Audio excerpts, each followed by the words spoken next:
What do you do if Michael Berry, the guy who saw the 2008 financial crisis years ahead, says that the market no longer makes sense? Is he right?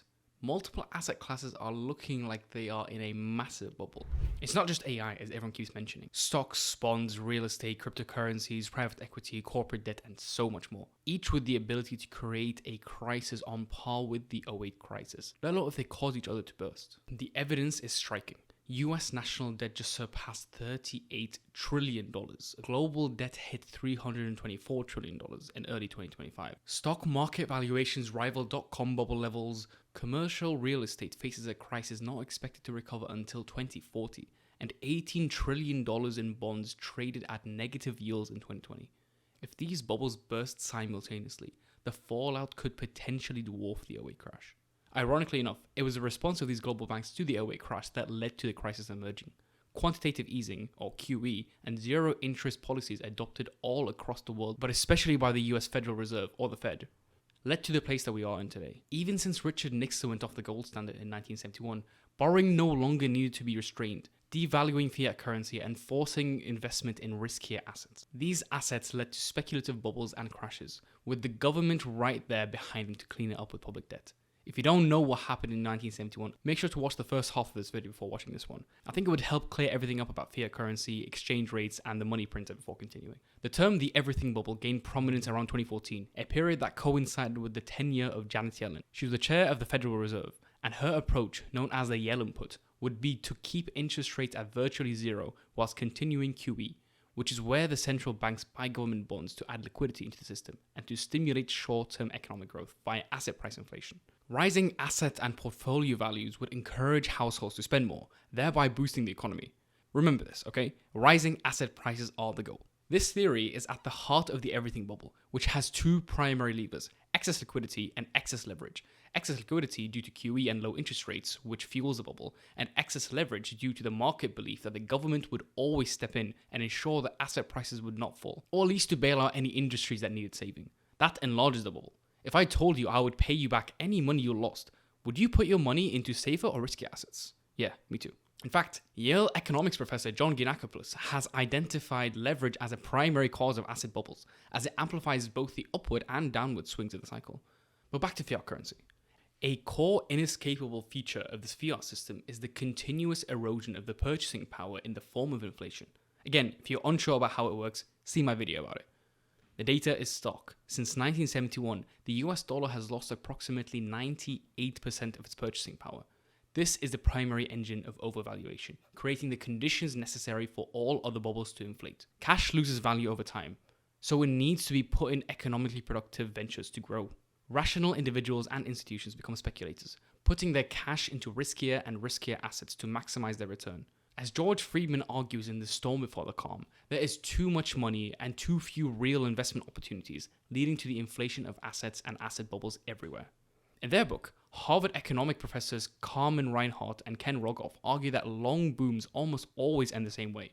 Big piles of debt, followed by ugly crashes. The vehicle changes. Railways, telecoms, subprime mortgages, now AI, but the pattern doesn't. The only constant is the belief that this time is different, which is the title of their book analyzing 8 centuries of economic data. The other belief is that the old rules of valuation no longer apply. The central banking ideology split was between leaning or cleaning, leaning against the bubble by raising interest rates or waiting for it to burst and cleaning up the economic mess by aggressively cutting rates and providing liquidity. Cleaning was preferred as it was hard to correctly spot a bubble in real time, as well as the fact that raising interest rates could affect and damage the entire economy. Fed Chairman Alan Greenspan was of the clean approach, but going through the '08 housing bubble might have made him change his mind. So, what is a bubble? And how can we identify it? A bubble occurs when an asset class is overvalued, often with rapid escalation due to speculation followed by a sharp contraction, or pop. Examples often used of bubbles are the 99.com bubble and the '08 housing bubble, as shown on screen. In the US, the money supply skyrocketed from $4.6 trillion in 2000 to over $19.5 trillion by 2021.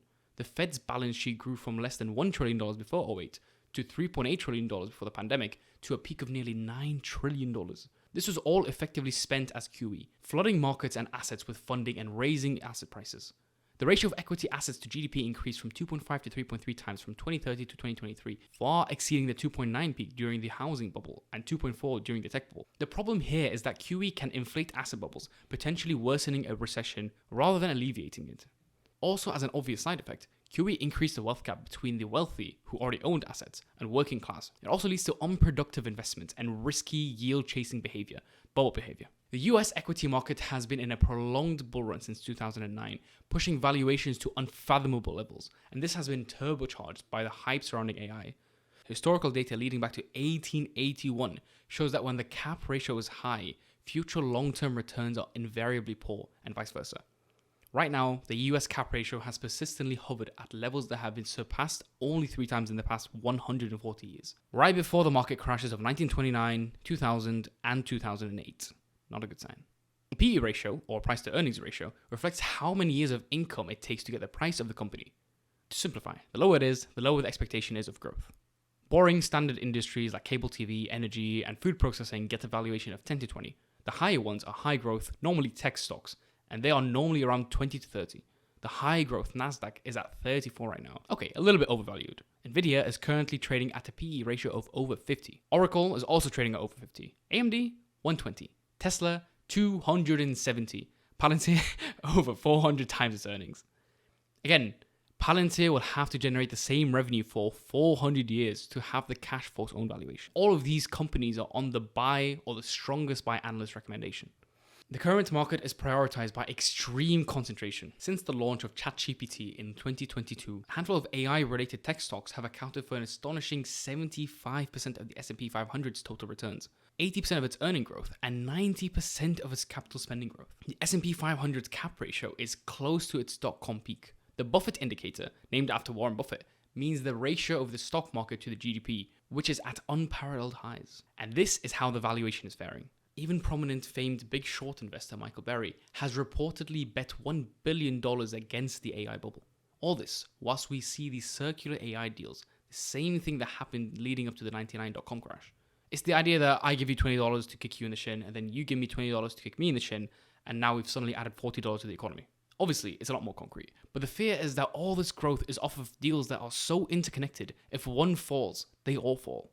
The so-called Magnificent 7 tech stocks now account for almost half of the S&P 500's total market capitalization. Corporate debt issuance for AI infrastructure is expected to require $800 billion from private credit between 2025 and 2028, and a total of $5.2 trillion by 2030. The problem here isn't just the concentration, it's that AI is just not profitable.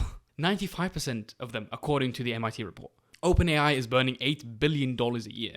According to Microsoft's stake, it might be as high as $12 billion in a single quarter. They even lose money on the $200 a month membership. Meta is also burning tens of billions of dollars to reach AI dominance. So is Anthropic. The only company actually making a profit because of AI is Nvidia, and that's because it's selling the tools to the AI gold rush at a massive premium. This is present even in the private AI markets. There have been almost no tech IPOs since 2021, and only 30 to 45 big exits per year, the lowest in decades. In 2023, venture capital raised less than $200 billion, a 43% year-over-year decrease. The startup ecosystem saw valuations reach absurd levels during the zero-rate era. In the first quarter of 2025, AI startups raised $73 billion globally, accounting for 57.9% of all VC funding. The problem, once more, is that many of these companies are valued at 50, 60, or even 100 times their revenue multiples. Classic bubble indicators. Startups with no path to profitability receiving billion-dollar valuations. Companies investing their raised capital into other startups rather than building businesses. Peak bubble behavior, like AI startup Vercel, which does $200 million in revenue, launching a venture fund. OpenAI has been acquiring or investing in companies left, right, and center, despite being broke itself and not being profitable. It bought a company founded by Johnny Ive of Apple with no product or revenue for $6.5 billion. There are a number of ways this bubble could burst.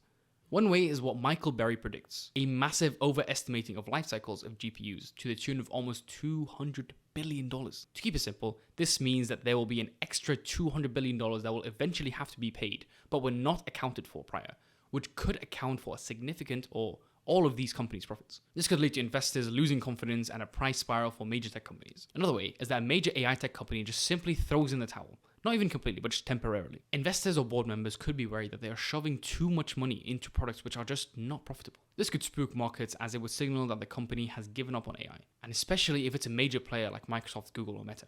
Meta's Mark Zuckerberg has gone from offering 9 and 10-figure deals to poach talent from other companies like OpenAI to freezing hiring and firing some of the team.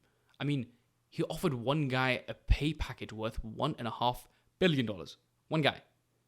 We used to at least say that if there was an AI bubble, it would be limited to these companies alone, as they're spending their own profits.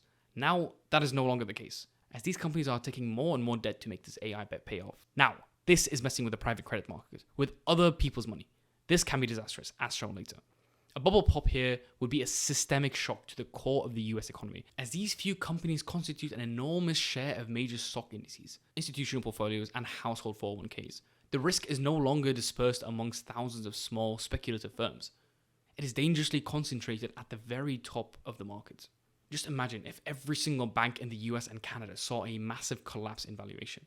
Nvidia is larger than all of them combined. Bear in mind, 2/3 of Nvidia's sales come from just 4 customers, which are guaranteed to include Microsoft, Google, and Meta, and is sure to have a massive sell-off once AI funding dries up. What happens if, for example, other companies start making their own chips? The Bank of England cautioned that if AI valuations collapse, the financial stability consequences could grow, as these assets have become embedded throughout the financial system. Goldman Sachs acknowledged signs of excess starting to emerge, with IPO premiums reaching 30%, the highest since the dot-com bubble. The massive Japanese investment group SoftBank has also sold all of its Nvidia's position. Even Peter Thiel of Palantir has been selling AI stocks, especially Nvidia.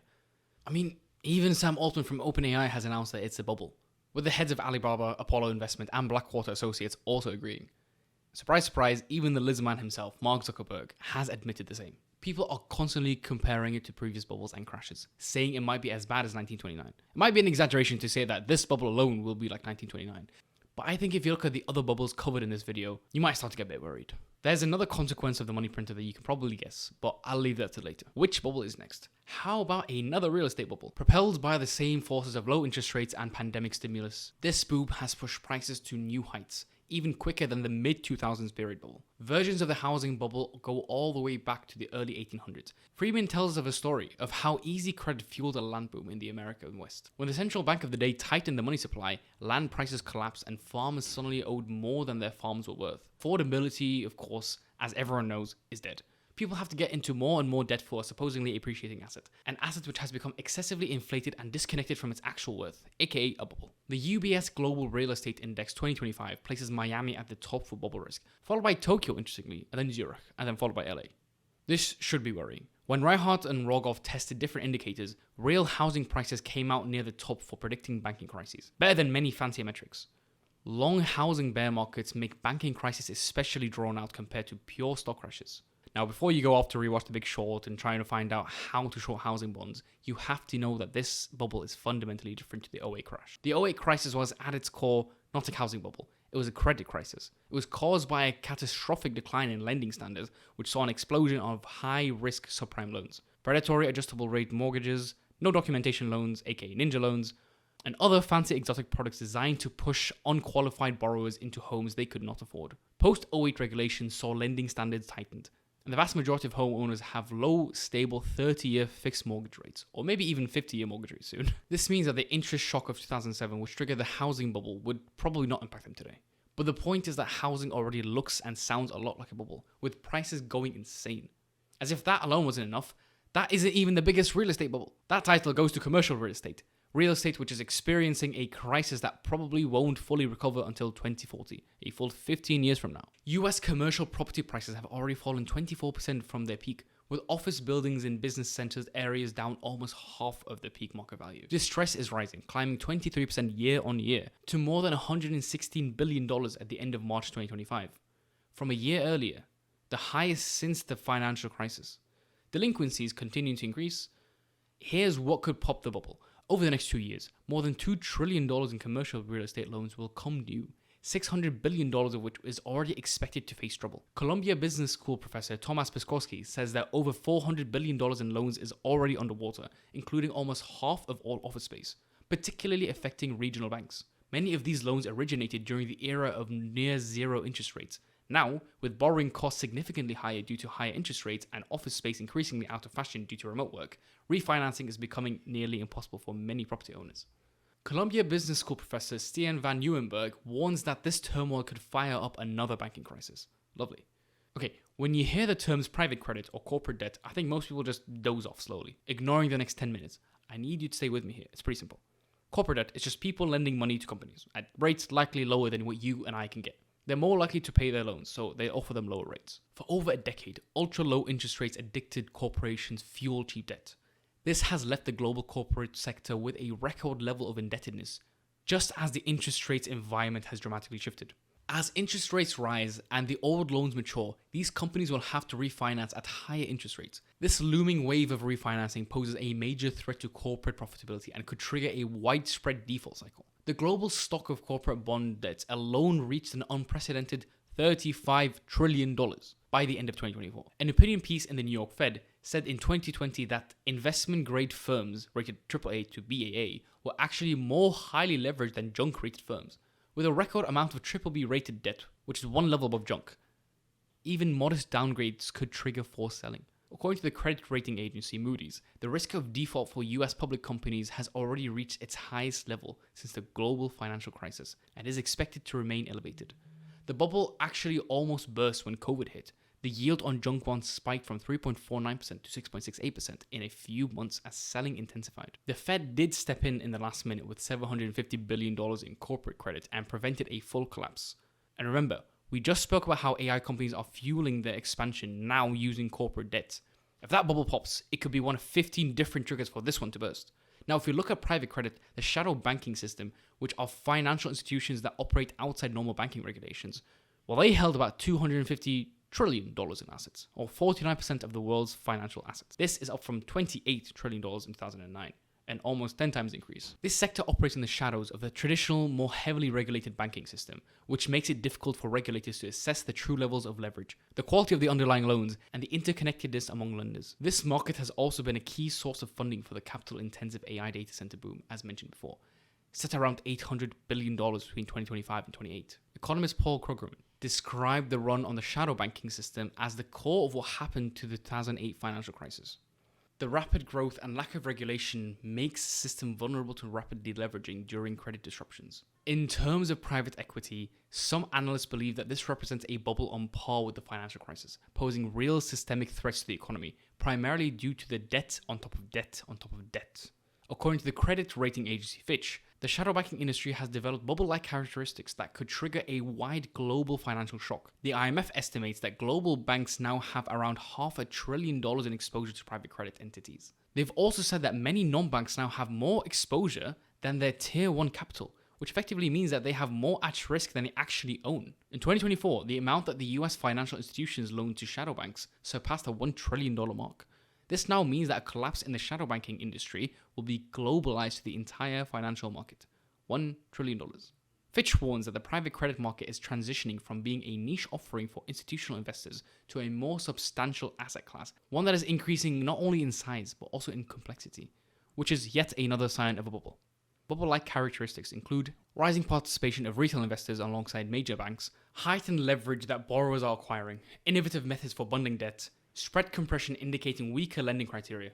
Risk is being originated, packaged, and held outside the view of regulators, just like '08. The collapse of subprime auto lender Tricolor and auto parts supplier First Brands, quote, sent tremors through private lending and capital markets. In response to those collapses, JP Morgan CEO Jamie Dimon warned, if you see one cockroach, there are probably more. The shadow banking system is just the 2025 version of the same hardy perennial crisis that has hit advanced countries like the US and the UK repeatedly for centuries. And then there's crypto. Oh my god. Warren Buffett, the CEO of JP Morgan, Jamie Dimon, alongside many Nobel laureate and central bankers, have expressed the view that the entire cryptocurrency market constitutes a speculative bubble. I have no idea what utility crypto actually offers. A 2024 study found that Bitcoin's behavior during bubble periods resembles historical financial bubbles. Most crypto assets have little to no intrinsic value, utility, or cash flow, so its price is almost entirely speculation, market appetite, and liquidity. Just like other assets, when liquidity is high and interest rates are low, prices go up. The emergence of crypto treasuries, where companies hold vast amounts of cryptocurrencies on the balance sheets, is worrying.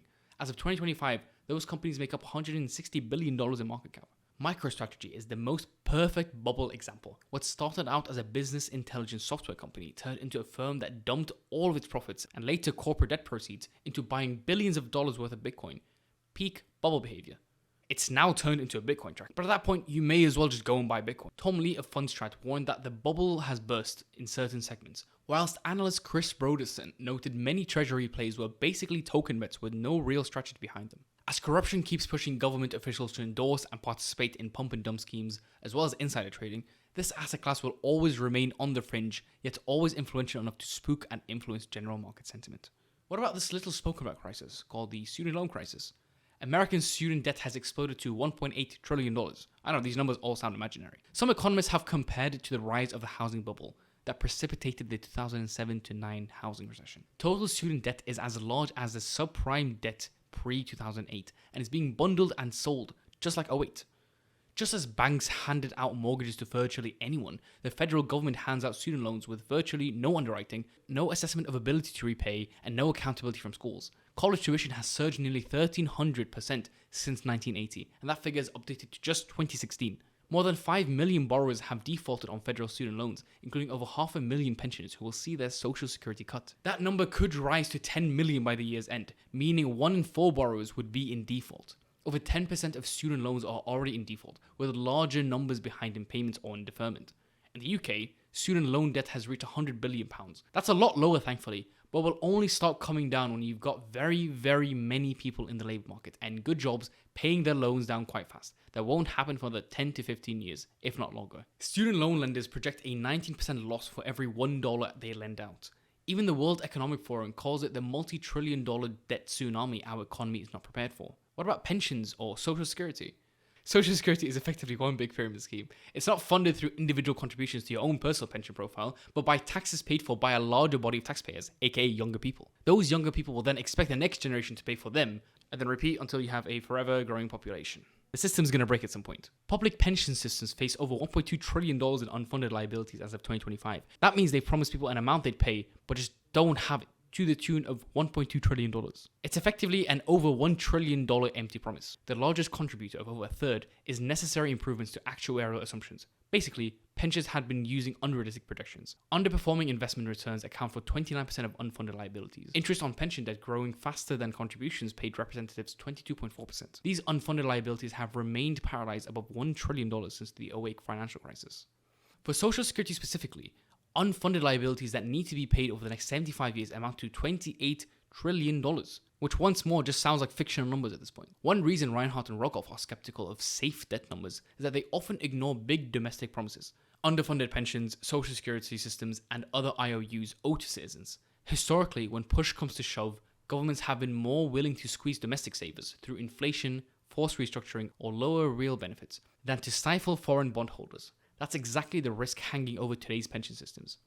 Most people still don't have enough to retire, as the majority of people will not have enough money to live the same way when they retire. It will reach a breaking point, but unfortunately I just feel like it will reach a point when older people are left to suffer because it's just not seen as economically viable or urgent to fix the issue. Another consequence of the money printer going crazy, as mentioned before, is the national debt going crazy. The whole world is awash with debt, reaching record highs of $338 trillion in the first half of 2025. I mean, who does the whole world owe money to? It's at the point that it doesn't even register in people's minds. $300 trillion. American national debt represented probably the most fundamental threat to the entire system. It's one that I no longer hear anyone speak about. I used to really admire Republicans for this, and they really stood for fiscal responsibility. But now, as of November 2025, America's debt reached $38 trillion. That's about $111,000 for every person in the country, or almost $250,000 per taxpayer. $250,000. You can check a bunch of different calculations on this website. To put this into perspective, it's roughly equivalent to the combined economic output of China, India, Japan, Germany, and the UK, all in debt. During fiscal year 2025, total debt increased by $2.2 trillion. That's basically $6 billion every single day, or $70,000 every second. National debt has risen from 55% of GDP in 2000 to 120% in 2023, higher than at the peak of World War II. It's estimated to reach 135% by 2035 and 200% by 2047. What makes this particularly dangerous is that interest payments on the debt are now the second largest federal expense, consuming almost 20% of all government revenue in 2024, or $1 trillion a year. This may lead to the debt spiral, where one has to borrow more money to repay back the earlier debt they had, a situation a lot of working people are now familiar with, unfortunately. Unlike past periods of high debt, this is happening during peacetime and low unemployment, and especially low interest rates, exactly when governments should be stabilizing finances, not running massive deficits. Moody's downgraded the US credit rating in May 2025, citing the inability of successive administrations to address the trend of large annual deficits and interest costs. When you're at this stage, there are only really a handful of options available, or an impossible trilemma. But none are good. There's aggressive austerity, such as cutting funding to pensions, schools, hospitals, and public infrastructure, but we saw how that worked in Europe. You can default on your debt. This is extremely damaging to the trust of an economy and will take decades to build back. But it's not an uncommon choice taken. France defaulted on its debts 8 times before 1800, and Spain defaulted 13 times, 7 times in the 19th century alone. This isn't to say that's fine to do, but that we shouldn't think that any economy is averse to doing so. The remaining solution is to effectively inflate your problems away. We've seen this before. Reinhardt and Rogoff showed that before paper money, governments did the same thing by gradually cutting the silver or gold content in their coins. Over centuries, the metal content of many European currencies collapsed, and later, in the 20th century, waves of high inflation and even hyperinflation became the standard way to deal with unpayable debts. In their framework, inflation is basically a quiet form of default on domestic savers. They could also be fiscally responsible and restructure the tax code to tax assets over time to reduce the deficit, but come on, we all know that's not going to happen. This is why national debt is such a massive problem. Not just because there's no solution that will not be incredibly painful, but it is also the last bastion against any other bubbles or crashes that are supposedly too big to fail. The central government should be the final protector against a market failure. But what happens if national debt has grown to the size that you can't actually do anything after that? You can't save an industry giant or an entire sector without defaulting, inflating your problems away, or scaring investors so much that the cost of debt becomes unbearable. Across 8 centuries of economic data, the same basic pattern repeats. Long booms, big build-ups of debt, then brutal crashes. They argue the common thread in most crises is excessive debt accumulation by governments, banks, firms, or households. As a side note, if you found this video informative, a subscribe would be helpful. The everything bubble seems to be a hybrid of its predecessors, combining all their worst features into one. It's the hype-driven speculation of the dot-com bubble, but with AI, as well as the debt-fueled leverage of the housing crisis, but with, everything. And made internationally. The role of central banks cannot be understated. The neoliberal policies aimed at supporting asset prices, such as QE and zero interest rates, were a way to encourage leverage and ever-increasing risky investments. The Yellen put taught the market that investors would always be bailed out, that profits are privatized but losses are socialized. This was just a wealth transfer from the working class to the rich, using your tax dollars. The wealthiest 10% of Americans control 88% of US equities, whilst the bottom 50% struggle with debt. Just own nothing and be in constant debt. I'll say one more thing. So I did that interview with Bill Moreland. It's still not up, I apologize. But Bill Moreland is a bank regulator. He used to work as a risk officer at a major bank, which would mean he would look at the bank's books to make sure they were not taking undue risk with their loans. And he said this is how banks think about debt. You are a cup. And what they want to do is fill you up just to the brim with debt. They basically want to fill this up exactly to the brim. And then he said, if you're really good at the job, if you want to get promoted, you have to find a way to make it bubble over just a little bit without spilling. But what you're not understanding is that it's also stupid on their, it also adds incredible risk on their part. It bakes in all this risk to our economy because if this changes at all, you have no wiggle room. And the only reason that the banks can do this is that they expect to get bailed out if shit goes wrong. It's the moral hazard. If the government did not bail out and guarantee this insane level of debt, they would have to be way safer about it. They wouldn't give you the debt right to the edge of your fucking bubble. One of many things that bothered me whilst researching this is this quote from WWE star turned education secretary Linda McMahon. And I showed it earlier, which was American taxpayers will no longer be forced to serve as collateral for irresponsible student loans. But I wonder where the same energy is with the countless other bailouts and tax breaks given to these multi-billion, sometimes trillion-dollar corporations. The fear I have here is that one bubble bursting could trigger one or all of the other bubbles bursting too. What's scarier here is that anything could trigger any bubble bursting. A major tech company announcing they're reducing spending in AI as it's just not financially feasible anymore could pop a tech bubble. A drop in the stock market could lead to investors and consumer confidence dropping, creating a positive feedback loop that could lower bond demand and raise yields, making debt more expensive for the United States. A sovereign debt crisis in another major economy like Japan, Italy, France, India, Canada, Pakistan, or others could force a global repricing of risk, popping the private credit bubble. A wave of corporate defaults, which doesn't seem that unlikely, could pop the corporate debt bubble or the commercial real estate bubble.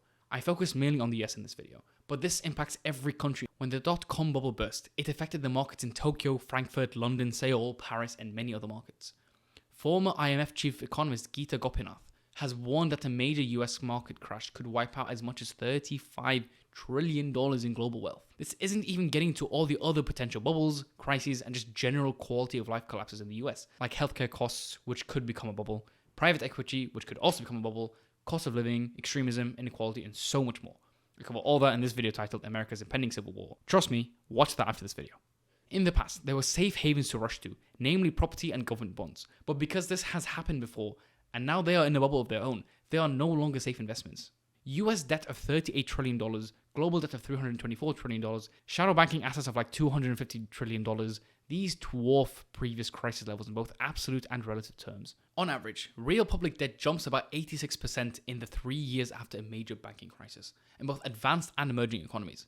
It's not just because of bailouts. Recessions destroy tax revenues and governments have to respond with stimulus. Can we afford to do all this now? The only steps out of this is to inflate the problems away, which would wipe out all working people's savings, and manage deleveraging or Japanification through austerity and stagnation, which would condemn the world to low growth as the country pays off its debts, or just let the whole thing pop. The US has both a government with a massive collection of assets as well as an elite class worth trillions. So whilst it might end up causing assets to crash in prices, the only way out of this might have to be through selling its own assets, as well as taxing wealthy people. The latter of which I'm sure it can do without much of an issue. Friedman's entire book rests on the theory that America rests on two cycles, an 80-year institutional cycle of government and a 50-year socio-economic cycle where the economic model and class structure changes. To quote Friedman, "This is the first time in American history that the two cycles will culminate so closely together, practically overlapping. That obviously means that the 2020s will be one of the most difficult periods in American history." If he's right, the everything bubble isn't the end of the story. It's the painful transition between the microchip era and whatever comes next, hopefully to a form of political and economic governance that is more equitable and sustainable for everyone. People always convince themselves that the old rules no longer apply because the new technology like AI, smarter policies like the Fed's mastery over inflation, or new financial products like private credit's shadow banking. I will leave you with these words from the aptly titled book. More money has been lost because of 4 words than at the point of a gun. Those words are, "This time is different."